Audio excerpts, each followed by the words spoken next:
Pour l'exercice 2, dans l'exercice 2, il vous demande de calculer 10 limites à l'aide des développements limités. Lorsqu'il vous demande de calculer une limite, on a le choix pour utiliser n'importe quelle méthode. Soit le calcul direct, soit changement de variable, soit la règle de l'hôpital dans le cas de 0 sur 0, l'infini sur l'infini. Et on peut utiliser les DL pour lever les formes indéterminées. OK? Lorsqu'il vous précise la méthode du calcul de limite, il faut respecter la méthode. Lorsqu'il vous laisse le choix, donc vous pouvez utiliser les méthodes que vous voulez. Donc pour la première limite, il vous demande de calculer quelle limite? La limite de quoi? De sinus x plus ASH x, le sinus hyperbolique de x moins 2x sur x multiplié par cosinus x plus chx moins 2.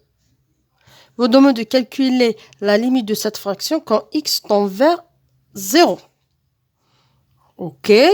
On voit bien que c'est une forme indéterminée 0 sur 0. Donc, ils ont demandé d'utiliser les DL, donc on doit respecter la question.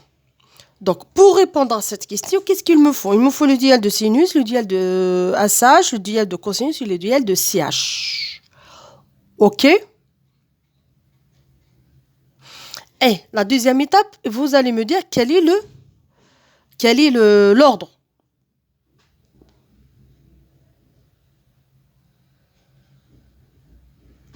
L'ordre pour le numérateur, on va choisir l'ordre 5. Pourquoi? Parce que c'est des fonctions impaires sur des fonctions paires. Donc ici H, on s'arrête à l'ordre 4. Pourquoi? Parce qu'on va les multiplier par x. Et pour avoir l'ordre 5 sur 5. OK?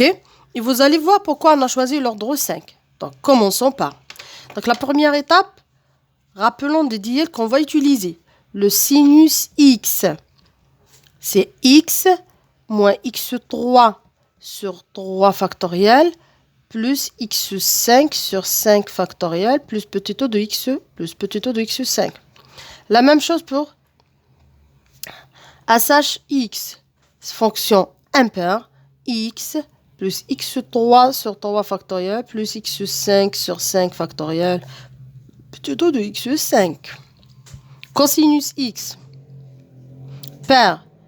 Donc 1 moins x carré sur 2 plus x4 sur 4 factoriel plus petit o de x4. Et on termine par chx qui vaut 1 plus x carré sur 2 plus x4 sur 4 factoriel plus petit o de x4. Très bien.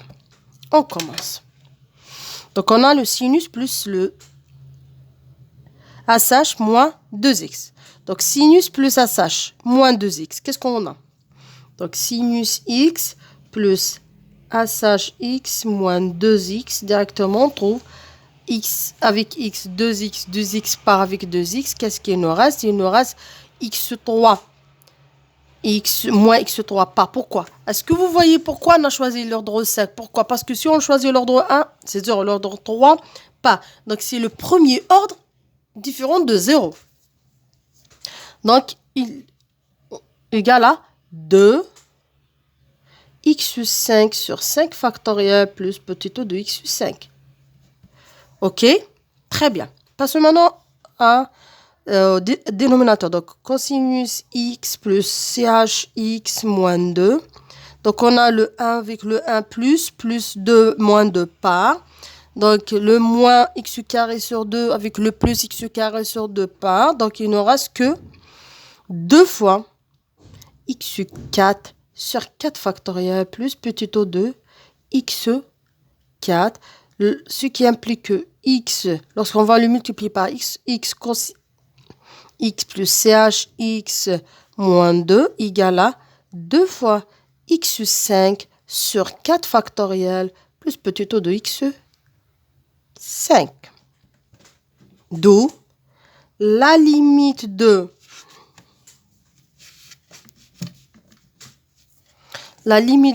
sinus x plus sh x moins 2x sur x multiplié par cosinus x plus ch x moins 2, quand x tend vers 0, n'est que la limite de quoi?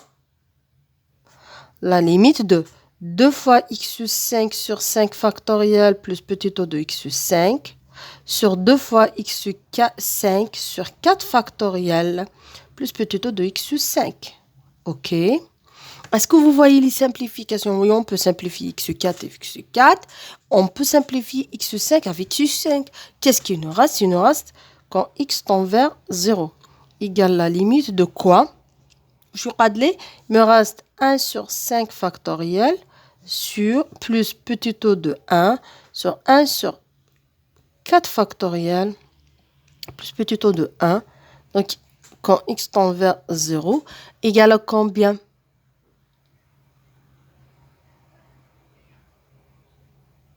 Égale à 4 factoriel sur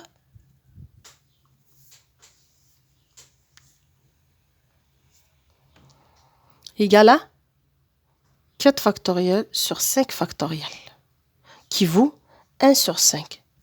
Avec, n'oubliez pas, avec le petit o de 1. C'est quoi le petit o de 1? C'est 1 multiplié par epsilon de x. OK? Et ainsi que la limite de epsilon de x quand x tend vers 0 égale 0. OK. Donc la limite égale à 1, 5. Très bien.